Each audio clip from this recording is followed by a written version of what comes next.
How to share Amazon Prime account membership with your friends. Hello guys, this is Atticus and welcome back to App Hacks. In today's video, I'll teach you guys how you can share Amazon Prime account membership with your friends. So without any further ado, let's dive right into it. The first thing you will need to do is open up your Amazon. After you open up your Amazon, make sure that you're logged into your account. Now after you're here, tap on the hamburger icon on the bottom. After you tap on it, simply tap on account.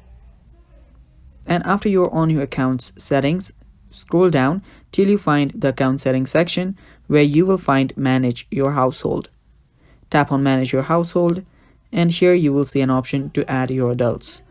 Now here simply tap on add adult, and after you tap on add adult you'll simply need to type in their name. So type in their name and then type in their simply email, and after you type in their email what you'll need to do is tap on continue, and after you tap on continue, tap on agree and continue again. So now you'll need to select what you want to share.